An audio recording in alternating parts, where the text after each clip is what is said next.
Obviously, we're not going with the New York Post story right now on Hunter Biden, and which seems to be giving its marching orders to Fox News and the right-wing echo chamber about what to talk about today. But Arlette does have inquiries into the campaign who right now are not engaging in this or offering any kind of statement. Obviously, Hunter Biden's lawyer is quoted in that New York Post piece, and we'll just continue to report out. This is the very stuff that the president was impeached over. This is the stuff that Senate committees looked at and found nothing wrong in Joe Biden's interactions with Ukrainians, and now having an email that perhaps there was a meeting with someone from Burisma is it seems Rudy Giuliani's sort of dream-o-vision of how to throw stuff at the wall in these closing days of the campaign. I do also think, though, it is a reminder just what a different political environment we're in,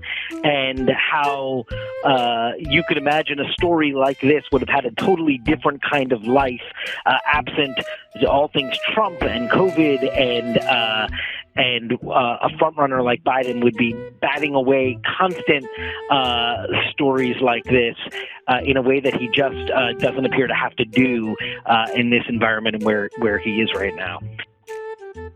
Hey, Jeff, it's just David on the Burisma story, and we should be awfully careful about that, obviously. But I do think there's a media story of what in the world are Maggie Haberman and Jake Sherman doing, retweeting that story. Are we trying to report it out? The guidance right now is not to do anything, not to report anything, not to tweet anything until CNN gets its own reporting on this issue and cleared through the triad. We are. I think the genesis of this is obviously questionable given where it's coming from, but we are definitely trying to report it out and just until we get a better handle on it. I just also want to point out the sort of whole birth story of that story seems really odd and unlikely. So I have a really hard time believing that there's anything real on this story. Okay. So, look, here's the deal. We should report it out on our own, see what we can find. We should not go to air or report any of it until we do that. Not that we would, obviously. But I think that if the unmasking story teaches us anything, it's just because Fox News and Sean Hannity and John Solomon and Sarah Carter on Fox News bark about unmasking and Donald Trump picks it up and retweets it, and the New York Post then goes with it. If any of that proves to us that we should not be playing that game, the unmasking story does. And so we should absolutely try to report this out, see what we can find.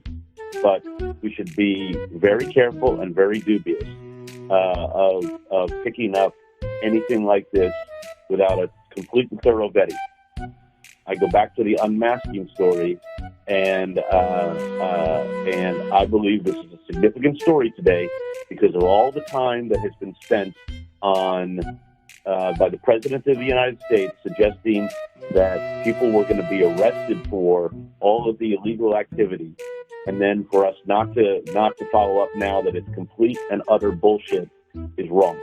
So I want to be doing the unmasking story, and I want to be very careful on the Burisma story. I just want to deal in fact, because there is so much speculation out there, and there is zero evidence that Hunter Biden or Joe Biden did anything wrong here. We should note, again, you and I have said this in the air many times, there is no evidence that Joe Biden was, involved in any wrongdoing. Of course, I want to note that there is no evidence that Joe Biden or Hunter Biden has done anything wrong. There is no evidence that either Biden did anything illegal. There's no evidence. There is no evidence. There is not an iota of evidence. Alex, there are fears that what Giuliani is now pushing here in the United States could actually be part of Russia's latest and very massive disinformation campaign. Or Russian disinformation. Russian disinformation. This is CNN, the most trusted name in